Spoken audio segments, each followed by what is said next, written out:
People will rarely remember what you told them, but they'll remember how you treated them. You know? Yeah, it's kind of like that, you know.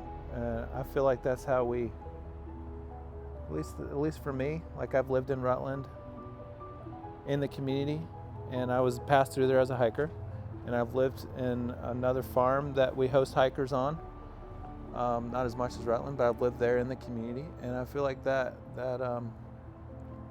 how I always approach the hikers. Like, if you want to talk more, great, but people will remember how you treat them, and how you treat them really comes from the kind of thoughts you're thinking, and the kind of thoughts you're thinking come from the kind of spirit you're connected to.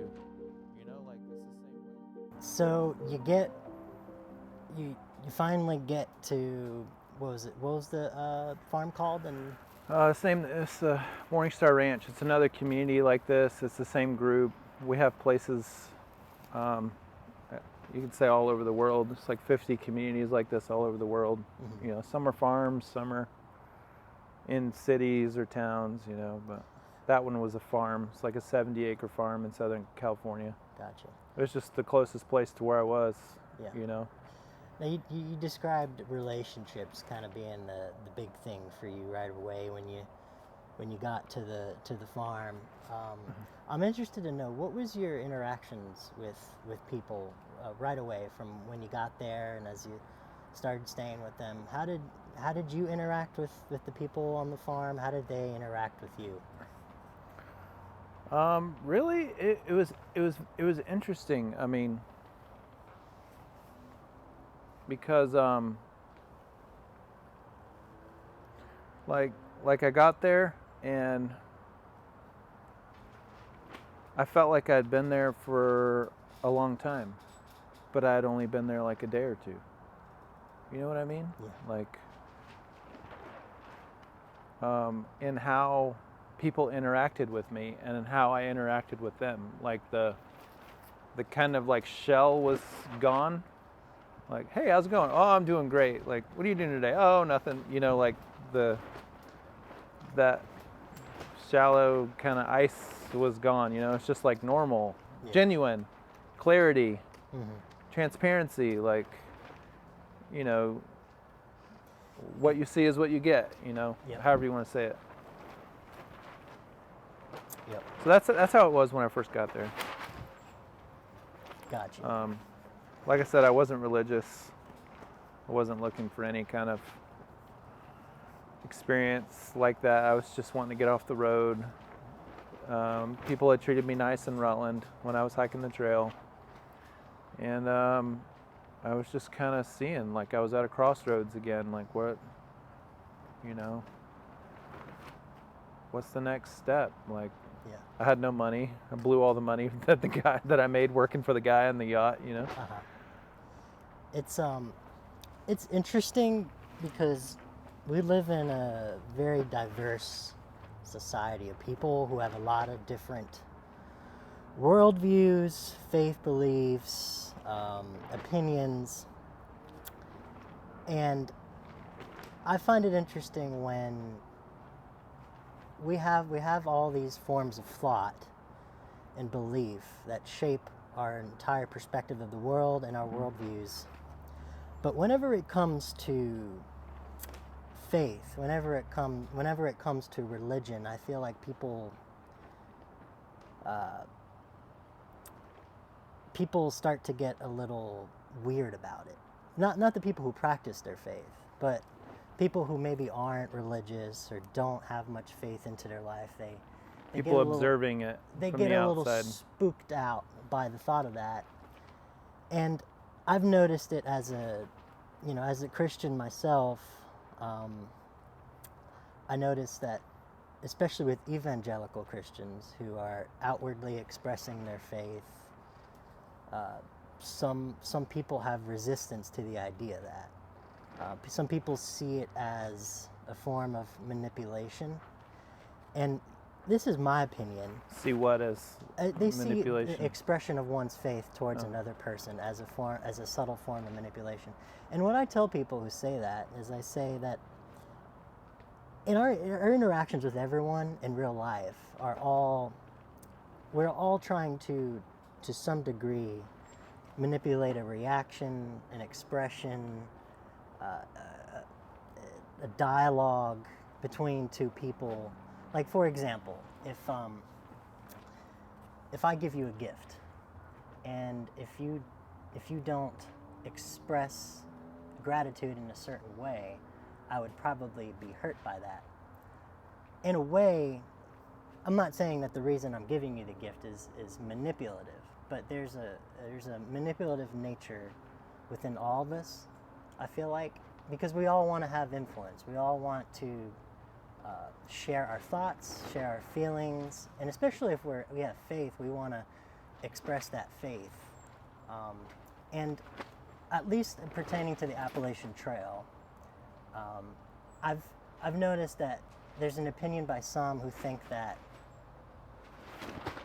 because the 12 tribes and the Yellow Deli and Rutland, because the people who work there and people who own the hostel are people of faith, that they're trying to manipulate hikers, impose their beliefs upon them. And I personally want to say that I've never experienced anything remotely close to that.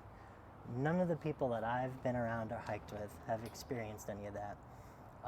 And my own personal experience on this farm, and I'm not going to say his name, but there's a gentleman who we were just talking about earlier who comes here, he volunteers on the farm every single day.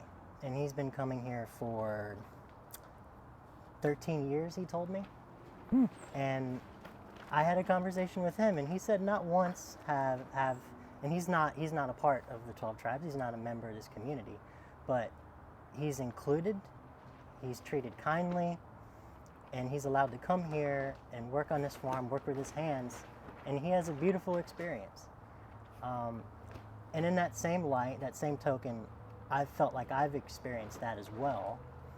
And so, with all that being said, I wanted to ask you, as it pertains to the expression of your faith, how do you see that?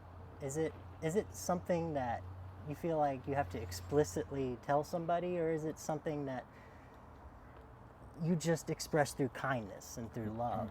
What is that? What does sharing your faith mean to you? Well, like, so,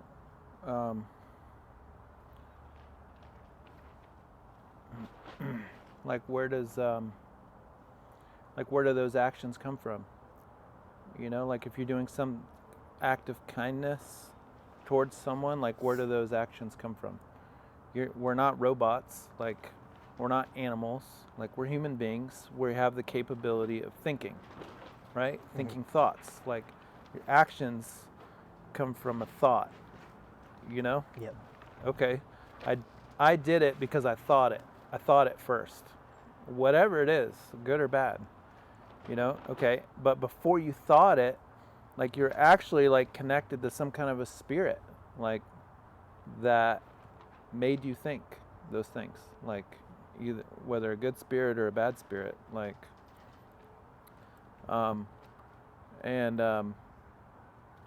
so it's not so much like, I don't know, like, you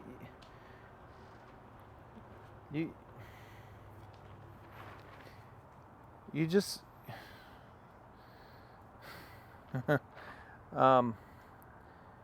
it's really just learning how to be connected to a spirit that causes you to care for others and love others. And that's really what we learn here, you know, and the world doesn't teach you that, you know, and it's much easier to think bad thoughts, to think not nice things, you know, but like you said, like, I did this thing and you didn't appreciate it, you know, but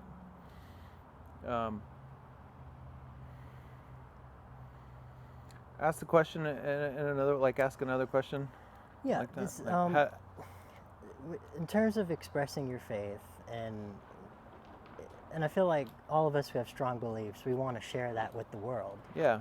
And the 12 Tribes community would fall, they'd fall within it as well. It's like when we believe something so strongly, we want others to feel the same way.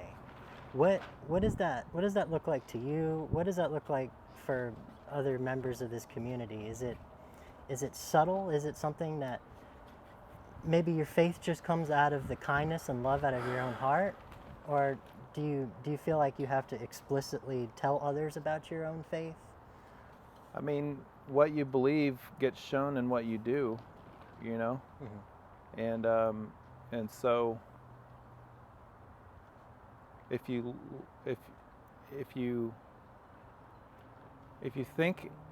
think about, if you say, well, I believe this, but you do that, like, you really have to take an honest look at yourself. Like, what do you really believe? You know, if you're saying this but you're doing that, you know. So I don't know. We you know, people will rarely remember what you told them, but they'll remember how you treated them. You know. Yeah. It's kind of like that, you know. I feel like that's how we, at least for me, like, I've lived in Rutland in the community, and I was passed through there as a hiker, and I've lived in another farm that we host hikers on, not as much as Rutland, but I've lived there in the community, and I feel like that's how I always approach the hikers. Like, if you want to talk more, great, but people will remember how you treat them, and how you treat them really comes from the kind of thoughts you're thinking, and the kind of thoughts you're thinking come from the kind of spirit you're connected to. You know, like, it's the same way. Like, you can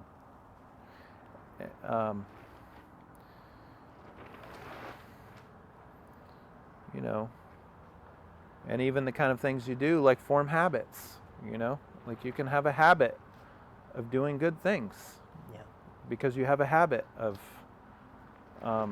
thinking good thoughts, you know, being a thankful person, you know, being connected to a good spirit. And I think that's really our heart behind the hikers, like, wanting to interacting with them. Like, we're not looking, like, love is never wasted, you know. Like, why can't there be places on earth where people can have that be the motivation or the focus? Like, cultures established on the earth where that can be the focus, and that is guarded over. Like, all I want to do today is love, you know. But it's difficult. Like, there are lots of bad thoughts that come during a day, or bad spirits that come, you know, bad attitudes or whatever. But learning to have that kind of character, you know, in our interactions, where we are kind, you know. And I don't think you can. You can't really. You can't force belief on someone. You know what I mean? Because belief is something deeper than, like, your mind. Like, belief is not some kind of thing that you intellectually understand. You know, like, belief is like something that's been like divinely revealed to your heart. Belief, at least our definition of the word belief. You know. And our definition of the word love is something, like, divinely installed in our heart, you know? Like, it's not like, oh, I love the smell of fresh cut grass. Like, that's not, I mean, I like, I know, get what you're saying, man. Yes, everyone likes the look and the smell of a fresh cut yard, you know, fresh cut grass. But it's not what love is. Like, love is much deeper than that. And when you start connecting to the true meaning of belief and love, and then you start getting closer to what community should look like and what believers should look like. Like if you have true belief, then you have true believers, you know? Like if your belief is actually something like really divinely installed in your heart, then that belief would magnetize you to other believers. You know, like attracts like. You know what I mean? Yep. You don't look up in a tree and you don't see like a penguin with a blue jay. You know, Yeah. it's blue jays with blue jays.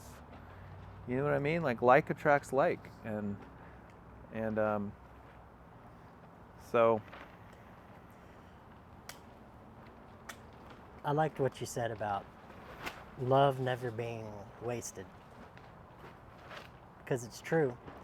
And I think I'm somewhat guilty of thinking that my love is sometimes wasted, but I don't see the kind of return that I'd like, or I don't feel like I'm receiving the same love in return. But I really like that. Love is never wasted. So,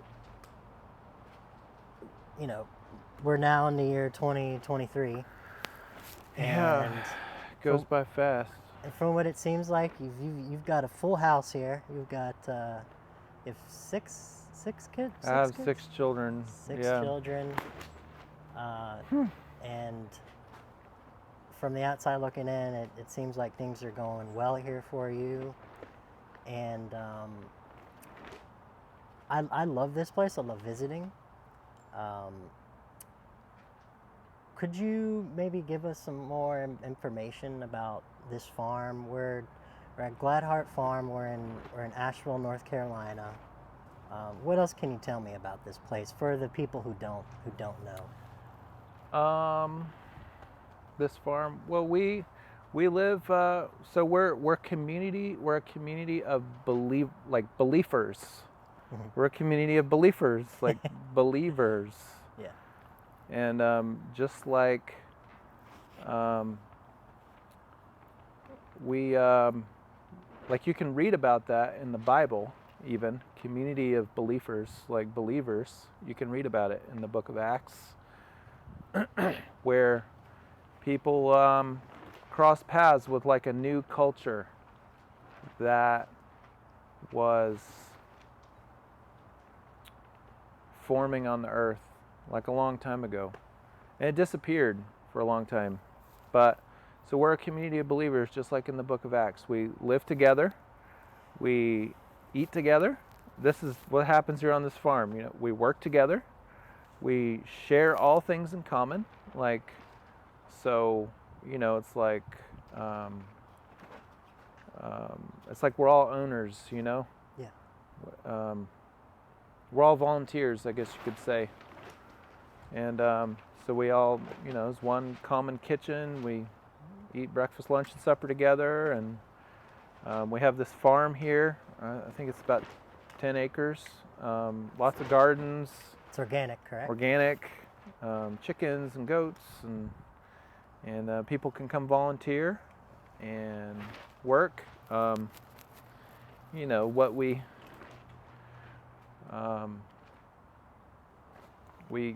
worship twice a day, like have our own like kind of a worship service gathering, and then go into our work day and look to apply the things we talk about and hear in our gatherings, and really look to increase our relationships, you know. This really, you know, I mean, we all have our personal things, you know, but that's, like I said earlier, if you take everything away from someone, like what do they really have? Yeah. If you take all their physical things away, what do you have? I guess you have memories that you have. You have opinions, you have perspectives, you have, but like, how rich are you in relationships? You know, how rich is someone in relationships? Yeah. And you know, some people are bankrupt, you know, but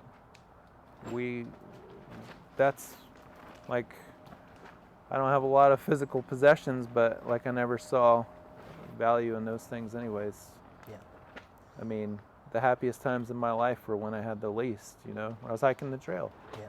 Before I came to the community, the happiest times of my life. But Yeah. So you've got you have farmers market on Sundays here, right? yeah, we have a farmers market we host on the property, Sundays from 11 to 3. Every Sunday we have pizza night.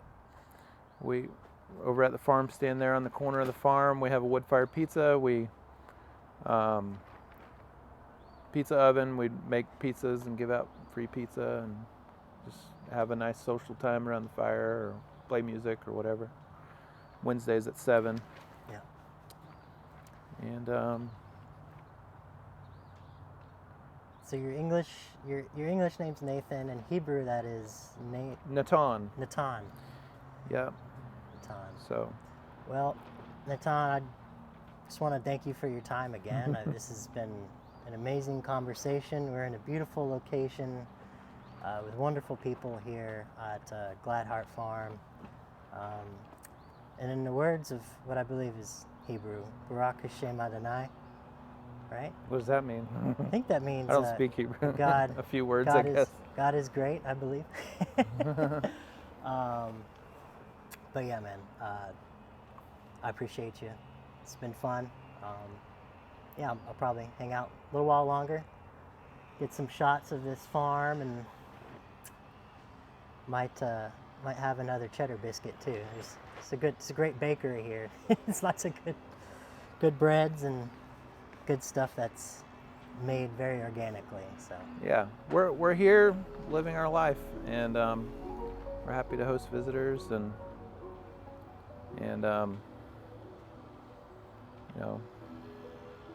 if anyone ever wants to come visit, just give us a call or email and yeah. Sweet, man. Thank you. Okay. That's a wrap. Hopefully that was good. Oh no, that was awesome. I don't know.